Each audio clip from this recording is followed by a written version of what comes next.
What's up, everybody? Welcome to Kind of Funny Games Daily for Thursday, April 4th, 2019. I'm one of your hosts, Greg Miller, alongside the busiest lady in the business, Andrea Renee. What's good, Greg? This outfit, very Halloween. Oh, thank you. I wasn't intending that. I just brought a t-shirt for Gamescast to throw over it. Sure. So I had to kind of like go a little bit more profesh. Sure, okay. For Games Daily, and then I'm going to dress it down a little bit for Gamescast. So you just put a t-shirt over this dress? Yes. Interesting. Bizarre. I Female know. fashion. Exactly. Or fashion in general. I don't know either. This is a shirt I got for free in an event, and I'm like, wow, I'm gonna still. It's a beautiful or for color, a though. gig, I guess. Yeah, right. The best part is somebody pointed out when I wear the black suit coat over it, I'm if I get a baby in a bottle, it's Guillermo del Toro from Death Stranding. Oh. Like I have built-in cosplay with this outfit. Did not notice. Which I'm a big fan of. There you go. So Kevin, I need you to Google baby in a bottle. Buy me a baby in a bottle. Okay, all right. Thank you. That seems like a not necessary thing. Well, I'm just saying, if I'm that close to being done with the cosplay, what are you gonna do? I mean, I'm gonna be honest. I'm probably not gonna do it. Why? You know what I mean? Can you just help me out once in a while? Like, I'll get you the shot collar if you really want it. No, it's fine. I'm really good about it now. I'm really good. It's similar to Xbox Game Pass, where Andrea trained me monetarily, not to say games. Andrea, you've been gone for a while. What's up? I know. Well, I just got back late last night. My flight got delayed. But I was in Naples, Florida for a couple of days visiting my in-laws, John's parents. And then I was in Naples. Boston. Oh, Naples, yeah. Did you have some good pizza there? I did not. Yeah. Unlike Italy, you know. It's Naples, all- Italy. Yeah, the birthplace of pizza. I did not have any pizza. How was PAX East? It was incredible. Yeah? Huge thank you to everybody who came out to the meet and greet. Tons of best friends were there, which was so nice to talk to everybody about Kind of Funny, in addition to What's Good. The panel went great. The panel I did with Justin Roiland for Squanch was super fun. Yeah. Had a great time. All in all, very excellent show. Awesome. Yeah, we recorded our panel, What's Good Games Live. So if you guys want to listen to that, it is in the What's Good Games podcast feed. That's awesome. Is it going up on YouTube too? No, because we didn't record the video. Gotcha. One step at a time. Hey, man, I'm just checking. Just trying to be clear. You know what I mean? That's Go get the on podcast feeds. PAX West. That's the goal. So Yeah. you get video and audio. Gotcha. What you should do is just have everybody film with their phones, and then you send out the audio and have them all stitch it together as one community project. In Dreams, we play at Platinum Trophy. Dang, that's putting it a out good there. idea. We have a whole bunch of other good ideas today. What stories include is The Division 2, Teasing the next Assassin's Creed game, GameStop Strugglin, and Prince Harry hates video games. We'll talk about all that and more because this is Kind of Funny Games Daily. Each and every weekday on a variety of platforms, we run you through the nerdy video game news you need to know about. If you like that, be part of the show, patreon.com/kindoffunnygames. If you are there, put some questions up. Give me your bad PSN names. Give me else. What? Everything under the video game sun. Then watch us record the show live, twitch.tv/kindoffunnygames. If you're watching live, you have a special job. Go to kindoffunny.com/you're wrong and tell us what we screw up as we screw it up, so we can set the record straight for everybody watching later on youtube.com/kindoffunnygames, roosterteeth.com, and listening on podcast services around the globe. If you're an audio listener, Portillo is here again. If you're a video listener, he has his back to you, so he is not a fan of you right now. He just keeps looking at me. Well, we could just wrong? spin him. Yeah, that's what I usually end up doing. But he looks so sad today. Why are you so sad? It's rainy. That's true. He wants to be sleeping. He does hate the rain, and he will be asleep soon enough. Housekeeping for you. Saturday, it's your time to shine, New York City. 3 p.m. at Ease Bar in Morningside Heights. The Kind of Funny World Tour comes to you. Will you be able to beat the incredible turnout we had in Kansas City? Only time will tell. You have a better public transit system, so you should. I'm just saying. Right, Kevin? Yeah, you make a lot of sense. Thank you dude. very much. Remember, then it's going to be your time to shine, Vancouver in May on May 4th. So get ready. Thank you to our Patreon producers today, Tom Bock, Blackjack, James Davis, and Mohammed Mohammed. Today we're brought to you by 23andMe and Skillshare, but I'll tell you about that later. For now, let's begin the show with what is and forever will be the Roper Report. Time for some games, news. 4 items on the Roper Report. A baker's dozen. It's funny, Andrew, I got home last night and I was like, how is it only Wednesday night? I'm out of gas. And then as you listen to how this intro's gone, I am out of gas. It has been a couple weeks here, maybe even a lifetime. Number 1 on the Roper Report is The Division 2. Teasing what the next Assassin's Creed game is going to be all about. I found this through Reset Era, watched a video over on youtube.com/Joe Raptor or Joraptor, JORRAPTOR if you want to go. It seems like he's got a bunch of Assassin's Creed theories and things up there. But what he had found by going to the fandom page for Assassin's Creed was that Alif Morrisandini had posted an image, right, that was a poster advertising something coming to the JFK Center called Valhalla. When you look at it, it looks like, there's just some Viking guy holding a globe, big deal. When you punch in on it, it looks like it's the piece of Eden. The apple of Eden from the Assassin's Creed series.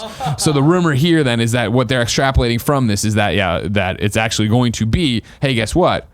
Assassin's Creed next time, this next one next year is going to be a Viking Assassin's Creed. Now you might say that seems pretty thin, just a stretch there. But remember, of course, Ubisoft teases stuff all the time in their games. Watch Dogs 2 teased Pioneer when you went to Ubisoft and stole that trailer, let alone that. I didn't even know this. Watch Dogs 2 teased Watch Dogs 3 coming out in 2019 on a poster in the back that I totally never caught or heard about, or maybe I just forgot about. But that is also, rumored to be true that E3 we're going to see a next Watch Dogs and it'll be coming out in the fall.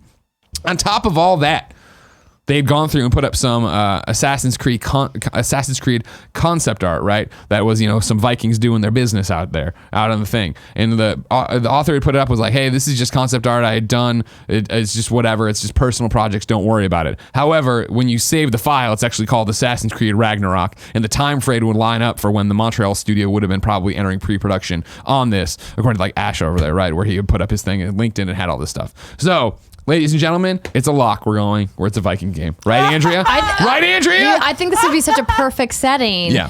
Not only does it include the ship and naval mechanics that they've really leaned into over the last couple of games, but it lends itself to that amazing Norse mythology, to the supernatural stuff that they've been weaving in and out of the games as well, really for the duration of the franchise. But we've seen in Odyssey and Origins that they've kind of leaned in a little bit heavier and bringing in some of these mythological creatures. Sure. Yeah. So I think that would be a perfect setting. So I'm all down. And If plus, it's Assassin's Creed Ragnarok, dude, that title is awesome, isn't it, Kevin? Ooh, it'd be so good. So cool. We fight Thor, fight Loki. I mean, and Assassin's Creed combat is so much better when it's hack and slash. I say get rid of the guns. Don't ever bring them back to AC. Sure. And so if it's just all blade weapons, Sure. I'm in. Yeah, Wait, 100%. Have we ever fought any of the gods in the Assassin's Creed thing? Aside from like DLC or like... Well, see... Well, I mean, that may be going into some spoiler territory, Kevin.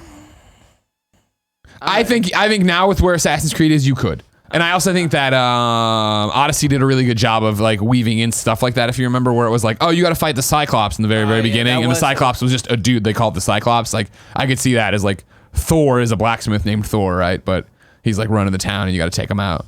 But maybe there's actually Thor somewhere buried in the game. Who knows? Sure. Yeah, we get the hammer. We become Thor. You know what I mean? I Mjolnir. rock the hammer. That's my favorite weapon in there, so I'd be down. Yeah. Yeah. I hope this is true. It lines up with rumors I've heard before. Of course, rumors are a dime a dozen in the video game industry, so who the hell knows? Yeah, exactly. But I think, I'm with you, Andrea. That'd be a great fitting, a great thing. And I, again, love the fact that it's going to take longer. It's going to keep percolating, right? That next year, maybe we'll actually know about this or hear about this. Mm-hmm. I think it's cool. I always love that. I know we sit here and talk about Ubisoft and pat them on the back all the time because they do a lot of good things right. But I do love the fact that they do tease their games in between each other and have references to each other and do all sorts of stuff like that. Speaking of doing things right, did you catch their April Fool stuff this week? The For Honor Rabbids, The right? Rabbids in For Honor? I died. They were really in it though, right? Or were they not? I don't even know. Well, I mean, I saw the video on IGN. Sure. Yeah. Well, it was that thing of like, I did it and it was like, but like even Ubisoft's talking about it was like, are they? You'll have to turn it on to find out. I'm like, the fuck I will. I'll just tell people that something is happening. I'm going home tonight to download all the Rainbow Six stuff. That was awesome. The Rainbow Six stuff was awesome. Like the way they made that like basically pink lollipops, explosion sparkle level. I was like, that's really cool. That actually did make me go, you know what? I should download that and get it. And I said, you know what? I'll just go and get all the shaders in Division 2 and then make my character have a pink backpack and pink everything. And that's what I did. And so that's just how I did it. You know what I mean, Kev? Yeah. Kev, come back to Division 2. I want to. Do I have to? What are you doing instead, Kevin? Hanging out with his wife. I was playing The Witness. I've been watching a lot of stuff so I can have things to talk about on Screencast because it's just been Game of Thrones. Oh, you mean you're doing your job? That's so great to hear. But I always do my job. I know, Kevin, but I mean, you're further committing, and I approve. Thanks, Andrea. You've had 7 days off the Division 2, right? Yes. I couldn't imagine. I couldn't do it. I'd be puking in a toilet I right brought now. the console with and everything, just never had time to actually plug it in. Yeah.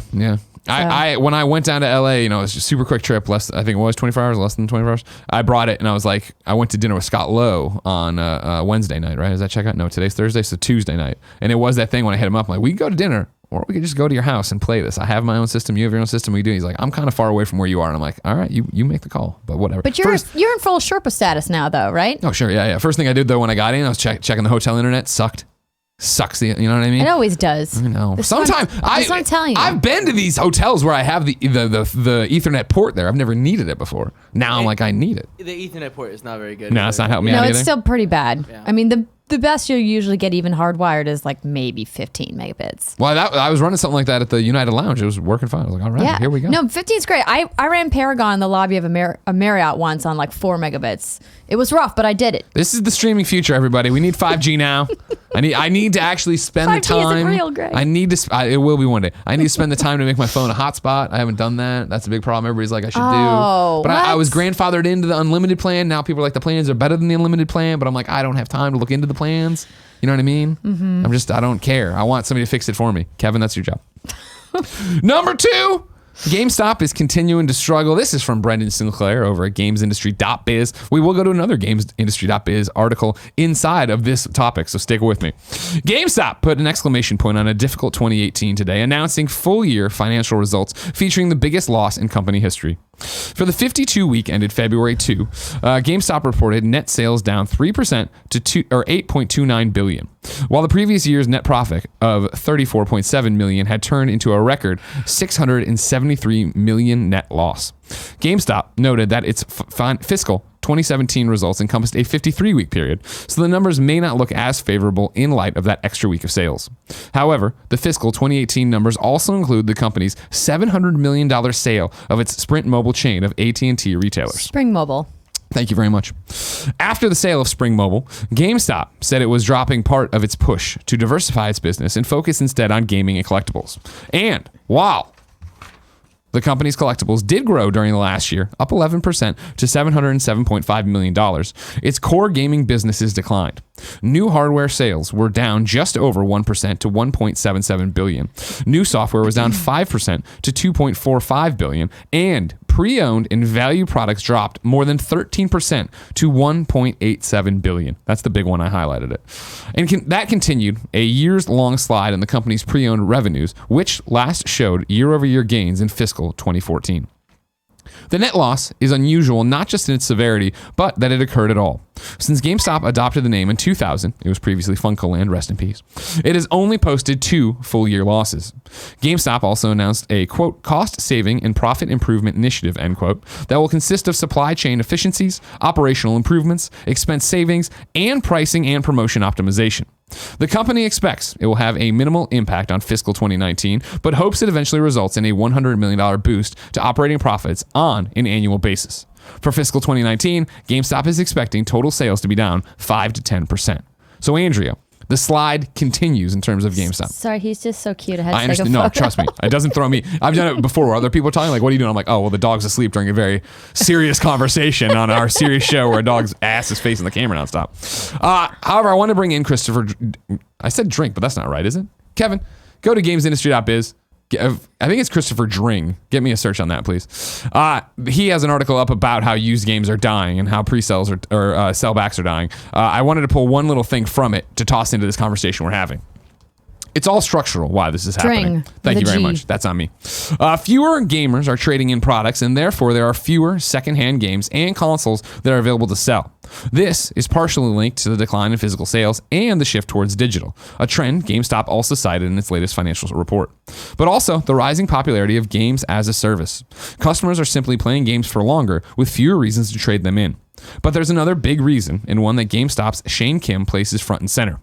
Quote, it does have to do with how customers can get some of the older titles, the very inexpensive titles that you can get through either subscription memberships or online in a pretty heavily discounted mode, Kim observed in the firm's latest financial call. Indeed, aggressive digital sales means that consumers are increasingly buying legacy titles as downloads as opposed to secondhand games in stores. This is forcing retailers to target their business areas for growth, reducing their activity in the used game space.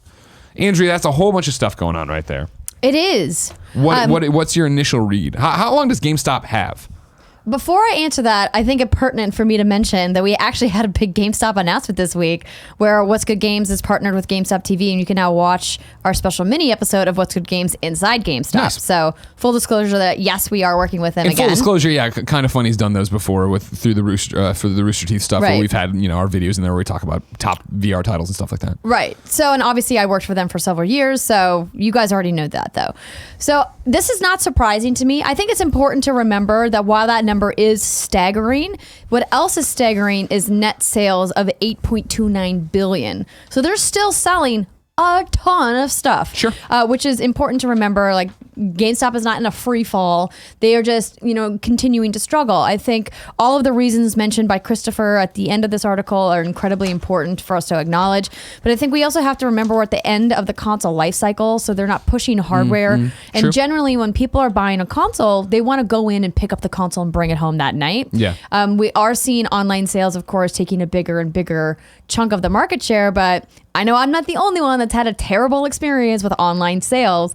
And so when it comes to a big purchase, if I was going to buy a PSVR or if I was going to buy a second Nintendo Switch, I would want to go into a GameStop or a Best Buy or a Target and pick it up myself and bring it home and know that it's like in my possession when I paid for it.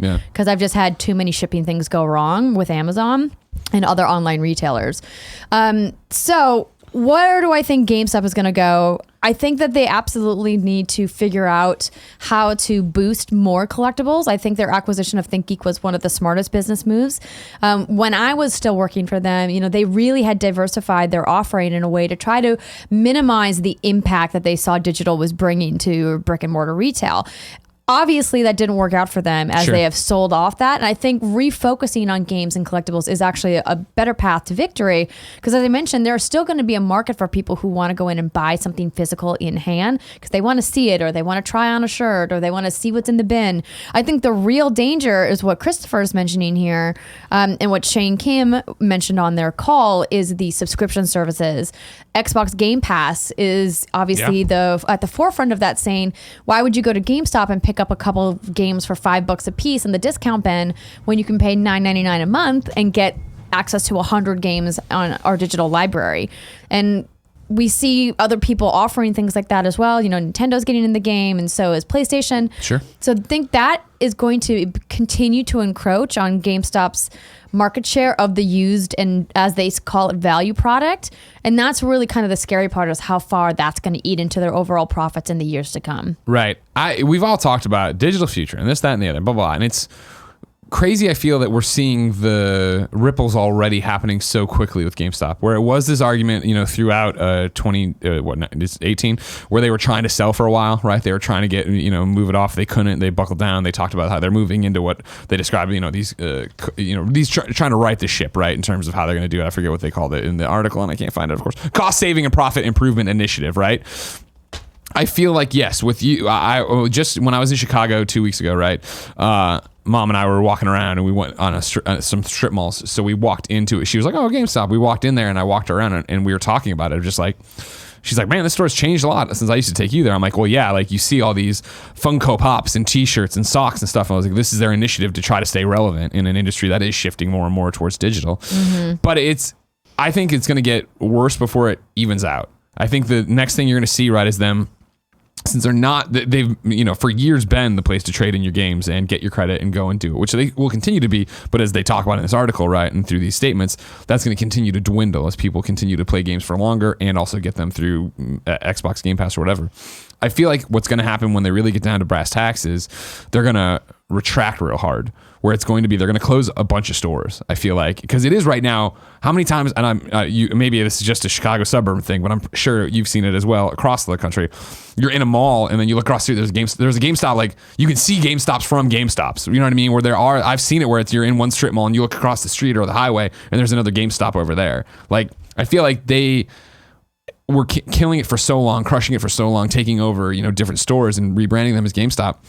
I feel like there has to be a retraction of, all right, cool, we have too many stores, we need to close it down and we need to bring down that overhead. We need to refocus the business, on getting away more from, hey, you can buy and sell used games here, to, all right, cool, we're the place where you can just get everything and you can get all your collectibles and you can get your system on day one, and really fight that way, right? Bring back to, hey, I know this sounds crazy. Bring it back to trying to be more in the eyes of people, a mom and grop shop, right? Like I love going to a comic book shop because I know I can walk in there and talk to anybody about it. I love going to a GameStop because I know I can walk in there and go talk to the clerk and be like, what are you playing right now? You know what I mean? What is going on? If you can bring it back and have it be a more conversational, familiar place there, I think that's a better way to go. Oh, absolutely. And, back several years ago, I used to kind of shoot the shit with some people that I worked with at the production company that worked with GameStop. We talked about how it would be really great if they would take some flagship stores around the country and make it more like a comic book shop experience, where they bring in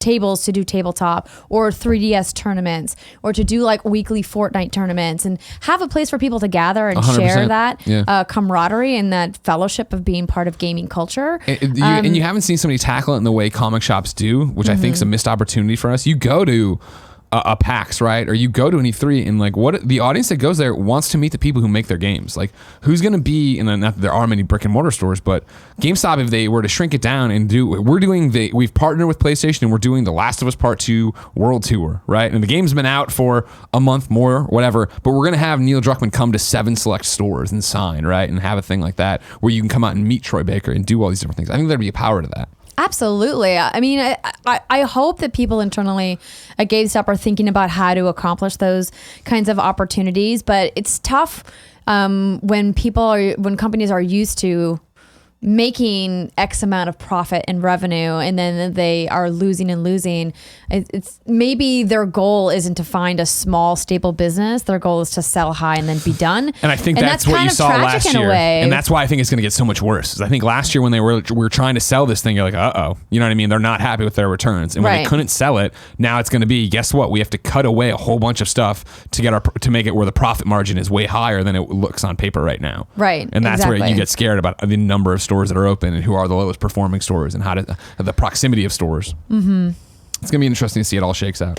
Ryan Bickham wrote in to patreon.com/kindoffunnygames and says, as a former game, parentheses similar to GameStop, but in the UK employee, I would be sad to see video game stores disappear.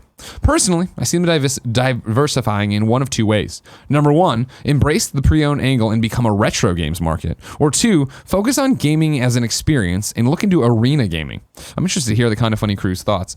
We didn't, and our pitch is to save GameStop right here, which by the way, Andrea and I are available to leave all this behind and become GameStop CEO.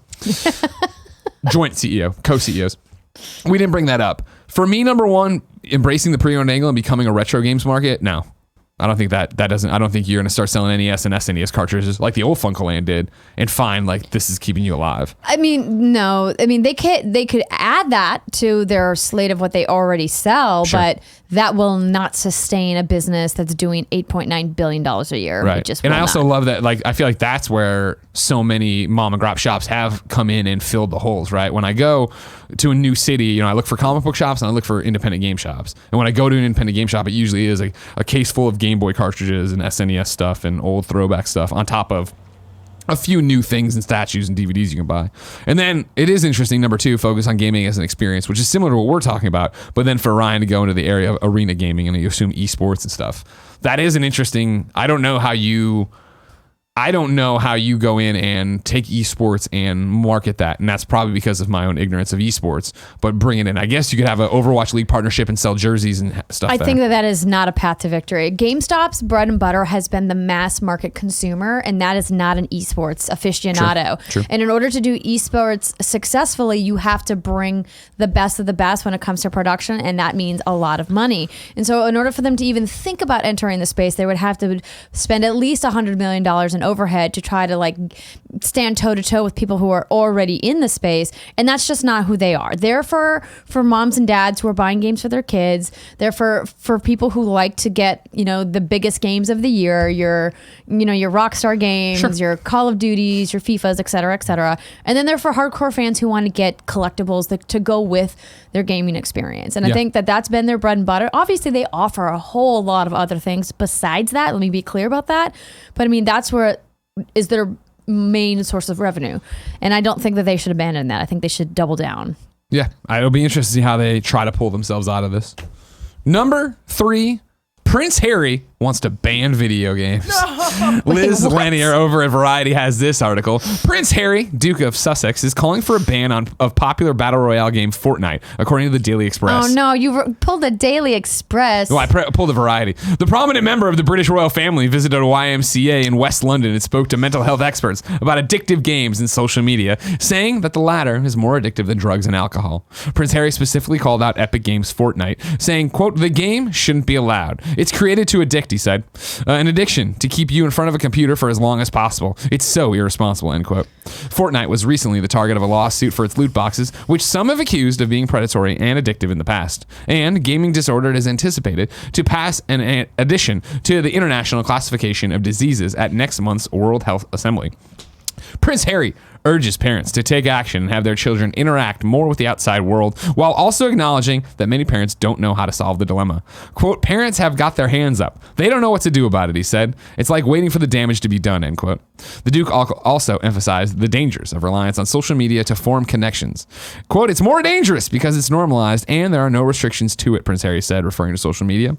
"We are in a mind-altering time. Without that human connection, when do you have a problem, and when do you have a problem and have nowhere to go to?" He continued, "The only place you might go is online, and you will probably end up getting bullied."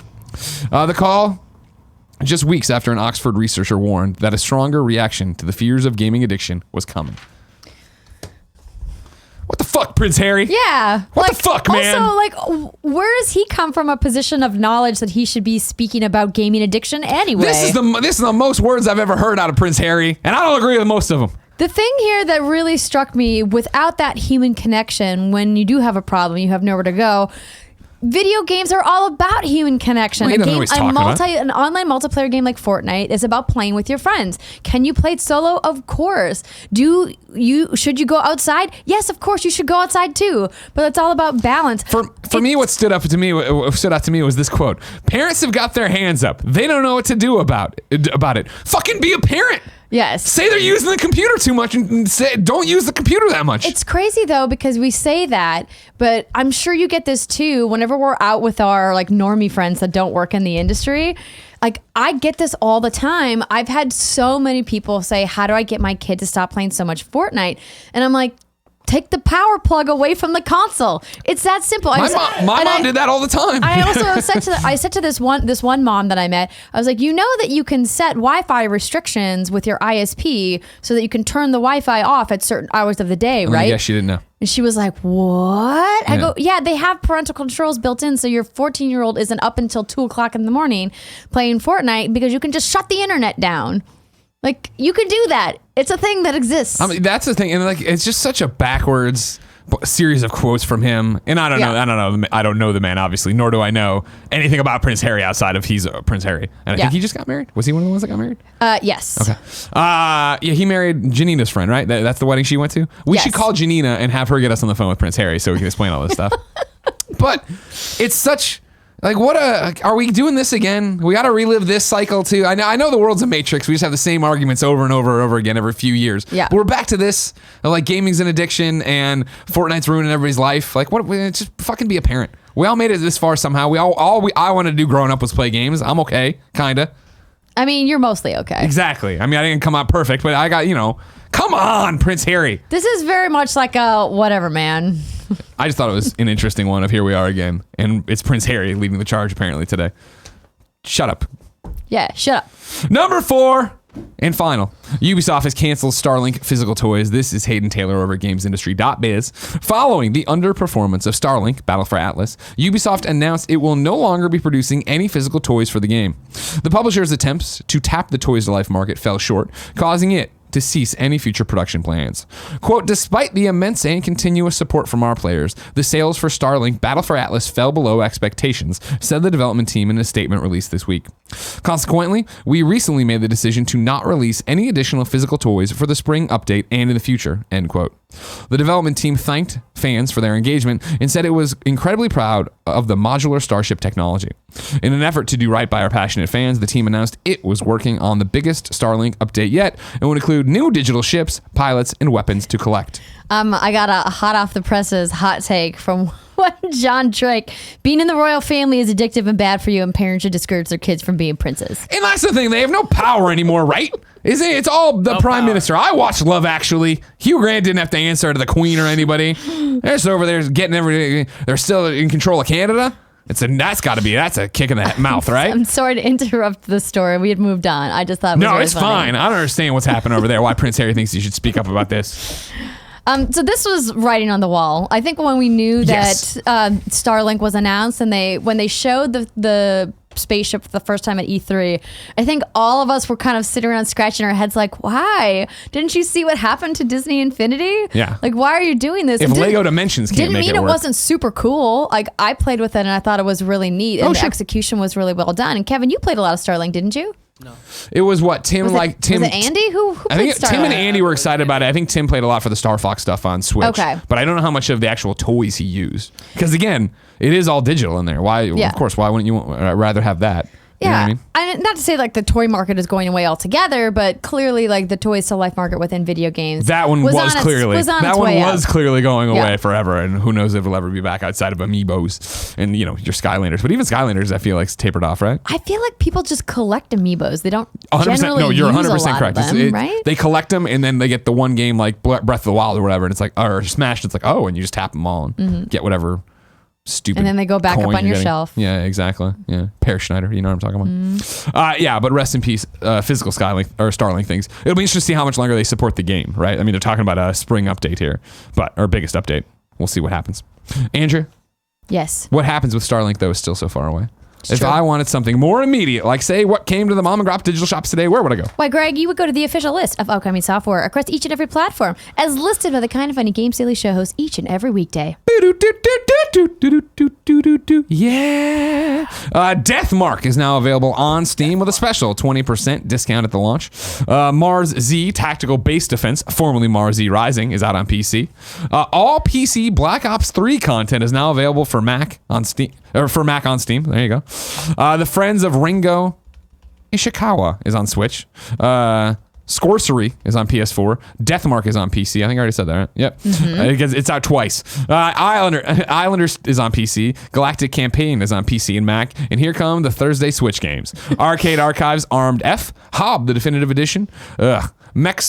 Mextermination, like extermination, but Mextermination. Force is on Switch. Modern Tales, Age of Invention. Overwhelm. Pitfall Planet. Pressure Overdrive, Royal Advisor, fuck you, Prince Harry, Safety First, Setherothic Stories, Smashing the Battle, The Friends of Ringo Wow, I already said that one too. Man, a lot of doubles today. And then War Theater. And by a lot, I mean two, but that's still more than I normally do. Isn't that right, Kevin? Yep. New dates for you. Total War, Warhammer 2, latest Lord's Pack, The Prophet, and The Warlock come out on April 17th. Kurt's Pell is coming to Steam Early Access on April 30th. And then Division 2. We knew that tomorrow was going to be the Tidal Basin thing. They explained more about this invasion angle that runs for a while. So tomorrow, you get the Tidal Basin Stronghold, 2 new exotic weapons, one being a light machine gun and a sniper rifle, 3 new gear sets, an apparel event, and then a new PvP map. Then, April 25th, Operation Dark Hours starts. It's the raid, and you get classified assignments. And then after that somewhere, you're getting specialization number 4, which is a Gatling gun that they showed in the new trailer. Oh, Hell yeah. Hell yeah. I've been You back, Kev? I love Gatling guns. Maybe. Yeah. I've been enjoying my demolitionist grenade launcher. Yeah, I do survivalist with the crossbow, and it was that when I got in there, when I was looking before I invested right at the end game, and I saw that one came with the bonus perks for assault rifles, which is all I use as my primary. I was like, well, I got to go here. And See, I've never my looked back. bonus perks were for LMGs and SMGs, and I was like, see, it's like a match made in heaven. I'm telling you. See, that's the thing is I'm almost maxed out now. I almost have all my points into all the things for survivalist, right? And so. You can respec and try the other ones. Oh, 100%, but I'm never going to do it. Greg Miller makes a choice and sticks with it, all right? I get it. I'm wondering now, like, it has shotgun bonus damage, so I've been using a shotgun as a secondary forever, and then it's got the roly-poly balls that Kevin loves so much. Seeker mines, yeah. Yeah, exactly. I haven't started investing in those, but when I finally tap out, I think that's the last tree I have to do. When I finally get those, I'm like, am I going to replace now my turret with those? Because obviously I want the bonuses there too. Who knows? Division 2, a great game. Only game you need. Game of the year. Deals of the day. Xbox had this to report. It's April, which means the sun is coming out, flowers are blooming, and we're at the halfway point to Halloween. While the days are looking a little brighter, the ID at Xbox team preferred to cling to the dusk this month. To show, oh, my page is stuck together. To show our appreciation for dark, frightful fun, we put over 45 fantastic horror games on sale, up to 75% off now through April 8th in the ID Xbox Horror Sale. There's, like they say, 45, more than 45, but they include Friday the 13th, Dead by Daylight, Home Sweet Home, and Outlast. So, if you like the scary games, get on over there. Now, it's time for reader mail, but first I'm going to tell you about our sponsors. 23andMe is a thing we use. Oh, we're doing the one shot? I wasn't prepared for that. Look at my dog's butt. With 23andMe's Health and Ancestry Service Kit, you can explore 125 plus personalized genetic reports that may reveal the link between your DNA and your health, traits, and more, including your chances at developing certain diseases. 23andMe recently released their newest health report on type 2 diabetes, which tells you your genetic likelihood for developing the disease and gives your personalized results and tools that could help with the prevention. Diabetes is a growing public health challenge. 1 in 3 adults in the United States has prediabetes, but 90% of those with prediabetes don't know they have it. Type 2 diabetes is influenced by genetics. It's not just lifestyle and weight. Type 2 diabetes is a condition that typically develops as we get older and is caused by many factors, including diet, lack of proper exercise, weight gain, and our genes. 23andMe's Type 2 Diabetes Report offers insights into your genetic likelihood for developing Type 2 diabetes and empowers you with personalized results and tools that may help you prevent the disease.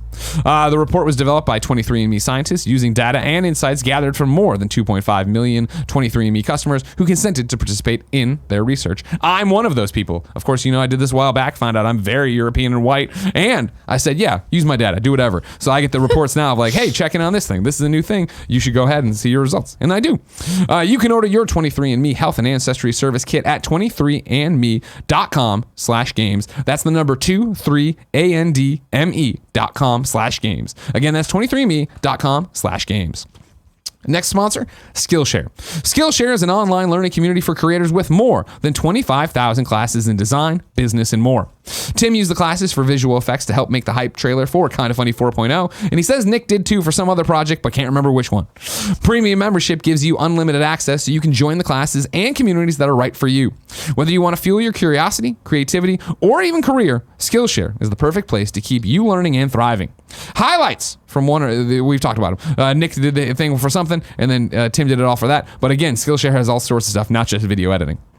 Skillshare is also super affordable. An annual subscription is less than $10 a month. Join more than 7 million creators learning with Skillshare, the first 500 people to go over to the link in youtube.com/kindafunnygames. This episode of Kinda Funny Games Daily will get a 2-month free trial. That's right, first 500 of my subscribers use the link in the description of this video, get a 2-month free trial. Kevin, it's time for reader mail. Thank you. Good job, Kev. Alex Russ, Zero Syndicate, wrote into patreon.com/kindafunnygames with his question, like so many of you did, and says, Casey Hudson, let me try that again. Casey Hudson has made a response to the Kotaku article by Jason Schreier on the working conditions in BioWare. If you missed it, of course, throughout this week, Schreier had an article about, hey, here's what happened with Anthem.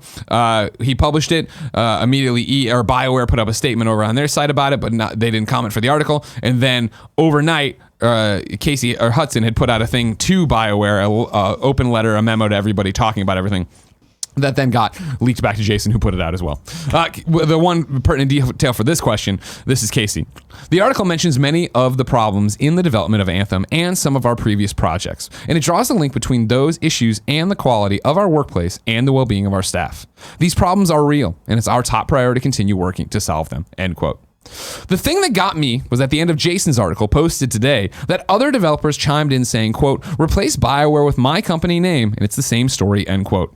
It's a scary thing to think about. It was almost something that was taught going through college 8 years ago, that we'd have to make sacrifices to make games in this industry. Game development is not for everyone. It's extremely stressful and most often very unstable. Stories like these continue to come out, and yet I'm not sure what we can do to really help this situation. It seems the culture of passion, in quotes, driving you to do more beyond a healthy means is normal within the industry, or at least the culture/practice is made out to be normal. We know it's not, and I love great games, but not at the expense of those creating it. Perhaps speak out at an IGDA meetups or on how to do things better, or is there something consumers could do?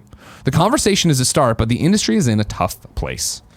you're right, Alex. It's in an incredibly tough place right now as this continues to happen. You brought up this morning when we were talking about this, right? Of like, of course, Red Dead, right? All the Rockstar stuff happened, and it was a back and forth about that. And then Red Dead came out, and now we talk mainly about how great Red Dead is, right? It seems like we have these flare-ups at the launch of a game or right after a game where we try to figure out what's going on, what's sustainable, how does any of this work? And Alex, you bring up a great point that it's really hard for us as consumers. Like, I talk to all sorts of developers, right? And I talk about their crunch. I talk about what's going on with the game. I talk about what it's like to work there. But since I don't work there, I don't know what that's like. And I don't know the external/internal pressure they're feeling to do what they do. The thing we always come back to, right? And Tim and I have talked about this. We've talked about it with you on the shows, is that the problem I feel is that you talked about it being passion, Alex, right? You put it, a culture of passion driving you to do more beyond your means, right? That's the problem when our hobbies or our love or our art become our career. Like, and I know this is like apples and oranges to an extent, but like, it's the same way when it's Kind of Funny Live, right? Tim Crunch, or a game showcase, Tim crunches, he's editing stuff till 2-3 in the morning to 5 in the morning sometimes, to then sleep for a couple hours, then come and do the show, but to make sure he's hitting those deadlines.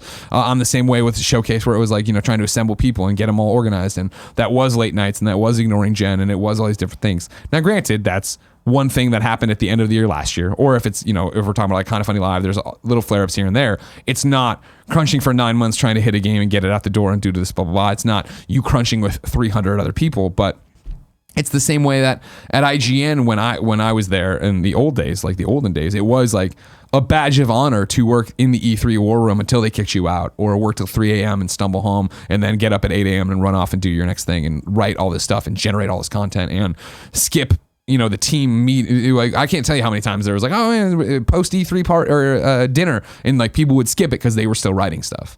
And that's the issue with this creativity driven career, right? Am I wrong? You're not wrong at all. Everything you said has made sense, and we've talked about it on this show before.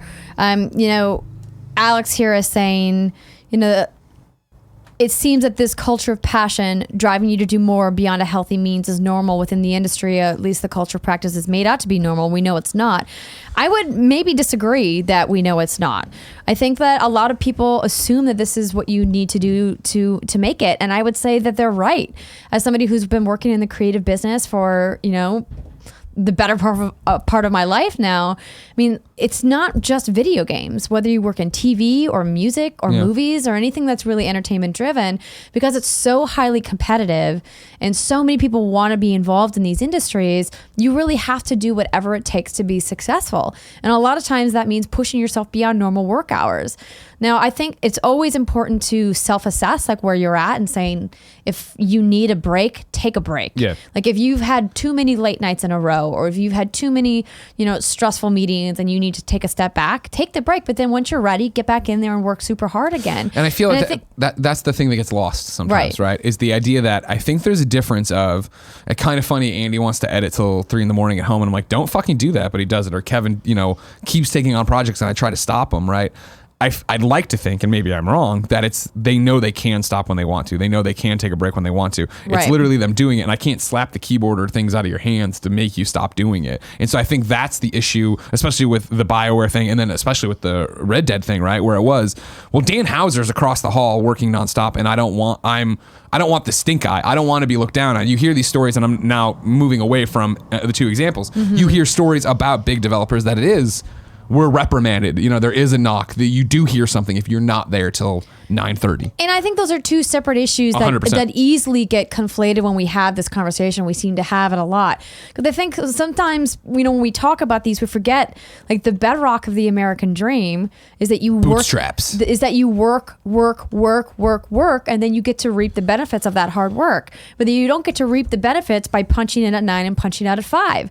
Like, that's just not the way that the entrepreneurial spirit really functions in the United States today. And like, Obviously, this is a much bigger conversation that goes out globally, but I think what's important is we're finally getting to a place where we're having open conversations about mental health and what that means and what it means in the workplace, and having people say, well, maybe I have some other illnesses that maybe you don't see. You know, people that I know that maybe suffer from chronic illnesses or things like that. And it's like, you need to be able to take time away, but then once you're healthy again, if you're ready to get back in there, get back in there. But most importantly, if it's not for you, if you decided, I don't want to do this, it's too much work, it's too stressful, it's making me physically or mentally ill, then you should step away. And I think that once we're able to have that open conversation, that it'll provide for more workplaces. But I don't think the answer is, you know, stifling creativity and not allowing people who are ready, willing, and able to work to be able to work. I think it all comes down to environment and the mental health. I want to put a pin in it because the next question leads right into that, and you're right. But it's the idea, I think, in some ways similar to how anything gets started, right? When you look back at how video games began, and it was these ragtag groups of developers who did want to sleep at their desk and work all this stuff and blah, blah, and they were in it together, and they were all in they're all barely 20, they're all part, you know what I mean? Like, you read stories about Atari or anybody, right? Like, crazy things are happening. I think it was that idea that this is how you make games. It's crazy and it's a party, but we work real hard and we, you know, run ourselves ragged. And then you got into where it was like, now it's a big business, now it's a big corporation, and like, you had the business side of it get put on top of it, right? That then went down, but people were still making those games. So suddenly, did they feel like they were reaping the same rewards? Teams get extremely big. It all keeps happening. And then to what you're saying, it comes down to, what is the mandate for how you're working? Are you working because you're inspired and you want to, or are you working because you have the fear of God of what's about to happen if you don't, and you don't want to be the person called out? Absolutely. Bore-zen Zero writes in to patreon.com/kindoffunnygames and says, good morning, Greg and Andrea. Casey Hudson sent out an email yesterday saying that after reading Jason's article, he is committed to fix the issues at his studio. I feel this might take them off the Frostbite engine, or maybe change production schedules and the real mental health issues that were addressed. Parentheses, and in my opinion, the bigger issue at play here, is going to be ignored. So again, 0-0, they're saying basically they're going to worry more about the technical side of it and not the people side of it. Mental health in all of North America seems to be the issue we do not talk more about, and just expect people who are suffering to fix themselves. Do you think Casey and EA will take the mental health issue seriously and help change the whole industry, or will sufferers just be ignored completely? I don't think sufferers will be ignored completely. I mean, we finally, like I just mentioned, have gotten to a place in culture where we can openly talk about it. Granted, we still have a long ways to go, but I'm really glad that Casey clarified, because there was a lot of issues with the statement that EA put out. And obviously, you know, Jason did a fantastic job with his article, and highly recommend everybody take the time to read the full thing.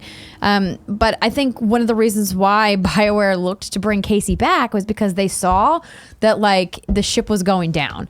Right? They're like, this is bad. We're in a bad place. We need some leadership back that's going to, like, course correct what's happening. And that doesn't happen overnight. You know, so Casey's been there a little while now, and he's clearly, based off his statement, if that's all we're going at, but I know it's not, after conversations I've personally had with him, he's doing what he can to provide the leadership that clearly the studio so desperately needed. If I can call some stuff, back to Casey's letter here, right? When I was offered the opportunity to return to BioWare as GM, I came into the role knowing the studio was experiencing significant challenges in team health, creative vision, and organizational focus. I was, and continue to be, excited to help drive improvements in those areas because I love this studio. And above all, I want to create a place where all of you are happy and successful. I'm not going to tell you I've done a good job at that. And on a day like today, I certainly feel like I haven't. But some of the steps we've taken towards this include a more focused studio mission and values, so that we have clarity on what we are here to do and how we define a high standard for our studio culture. We updated our studio structure, and he goes on with the things they're doing and how they're moving, but it is your point of, like, clearly he came in knowing that the team in BioWare needed some structure, right? And needed help and needed this. So it is a move. To your question, 0-0, right? Of, like, do you think they're going to help change this mental health issue and have mental health seriously in the whole industry?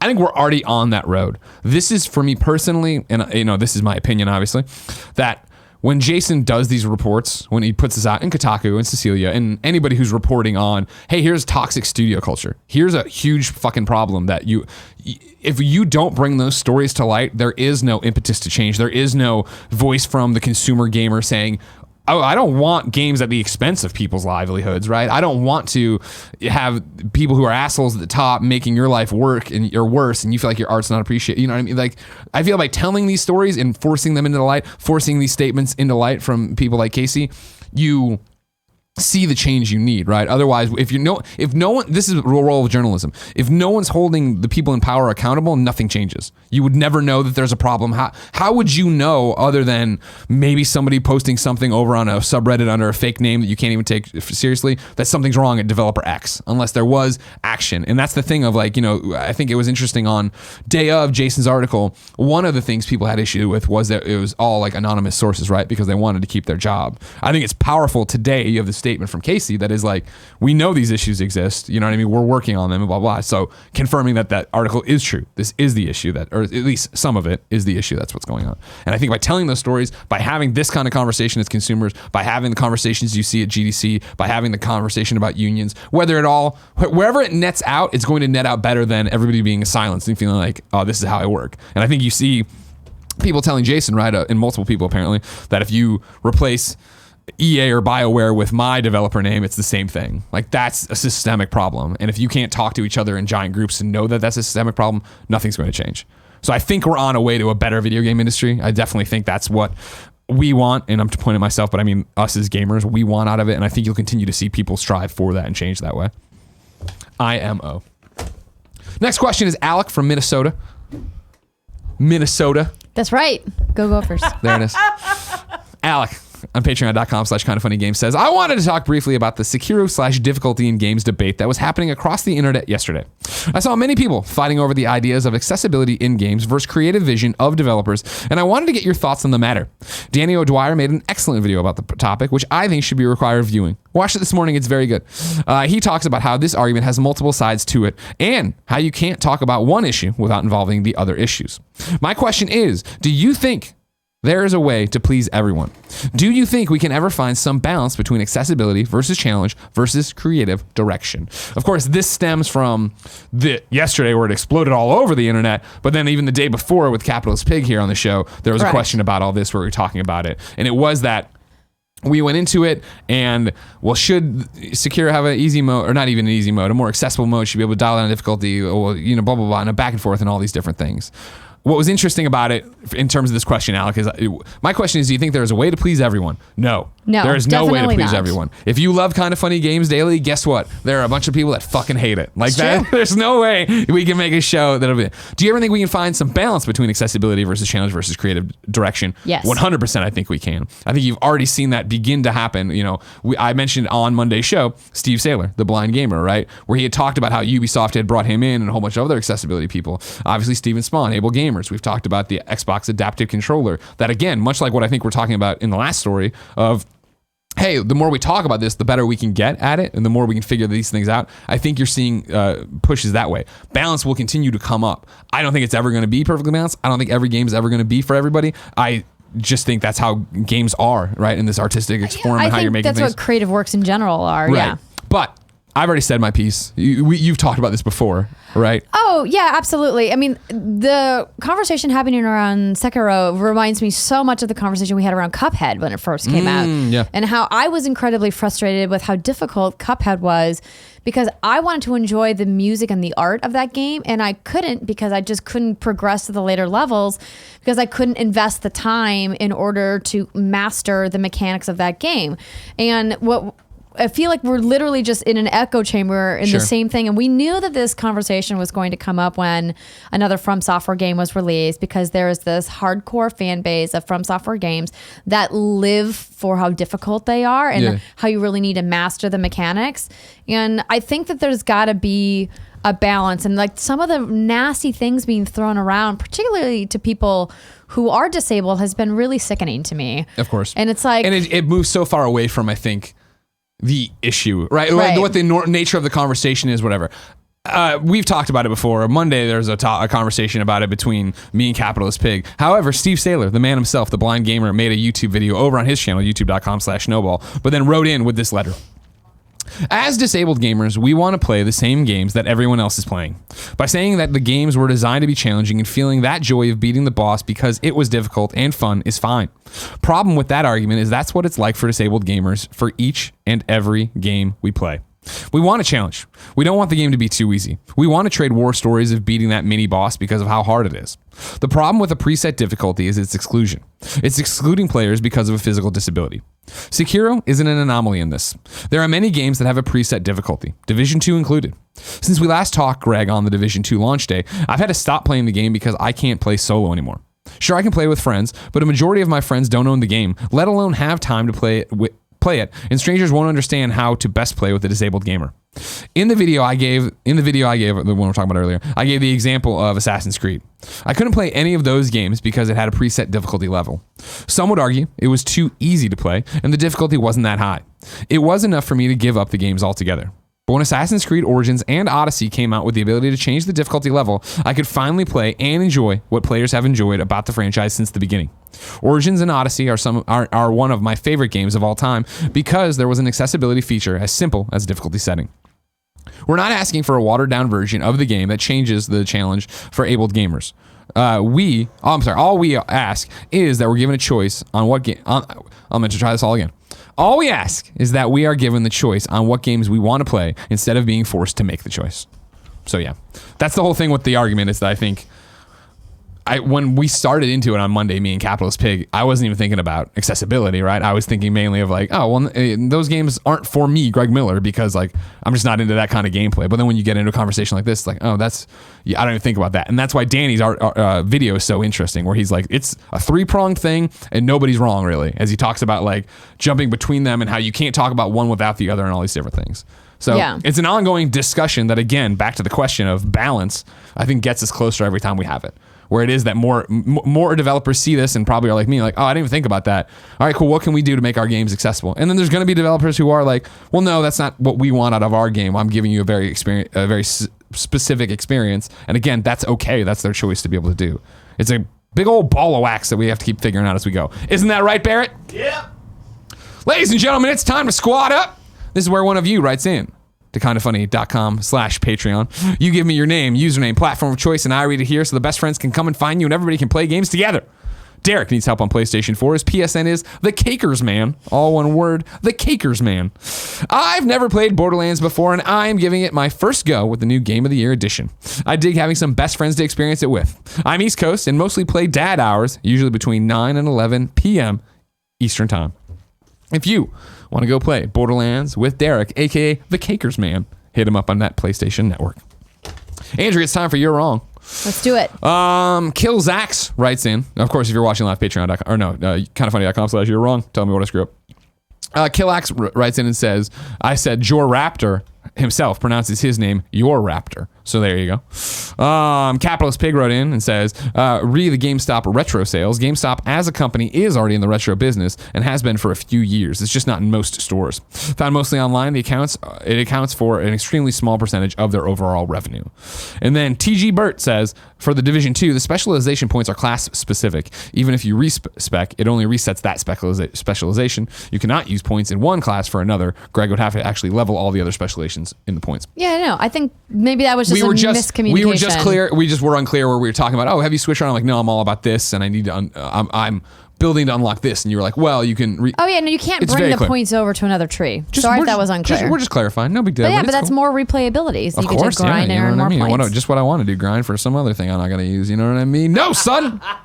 I'm in that Division thing to save DC. Save it, goddammit! My plan, I might be doing my own squad up because my plan is we have to fly to New York tomorrow to see a bunch of dirtbag kids at the Kind of Funny World Tour, right? But they're released in the Stronghold, overnight in the update. Right. So I think what I might do is set an alarm for 7 a.m., get on the PlayStation, play through the Stronghold there, maybe knock out a couple dailies, then go to the airport.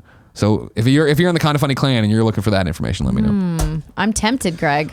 That's my girl. It's Frandria show tomorrow. Woo, woo. Oh, see, that was the thing. Well, I texted Fran this entire plan, and then I was like, "Oh wait, lol, like you're gonna be doing the show, like you can," because I was like, "We'll play till 10:30, and then I'll go." And I was like, "Oh wait, no, you're middle of the show." Now we got to be here. Ladies and gentlemen, this has been Kinda Funny Games Daily. If you like this show, please share it with your friends. Tell somebody. Go to patreon.com/kindafunnygames. Kick us a few bucks. Of course, you get every episode ad-free over there. Remember, you can watch us record the show live, twitch.tv/kindafunnygames. You can watch it later, youtube.com/kindafunnygames, roosterteeth.com, and you can listen on podcast services around the globe. Tomorrow, it's the Fran Andrea show. Fran and Andrea. Who's going to be... Fran asked me last night, and I had no question. I'm going to host. You're going to build the doc and all that stuff? I do love Fran's jingle that he does, but cool. There you go. I'm taking control. Fran, your second banana tomorrow. I'll try to remember to tell you, but if not, I hope you watch the shows. Yeah, I know you're probably... No, he's probably doing his hair right now. Ladies and gentlemen, until next time, it's been our pleasure to serve you. Oh, we caught Kevin sleepy on that.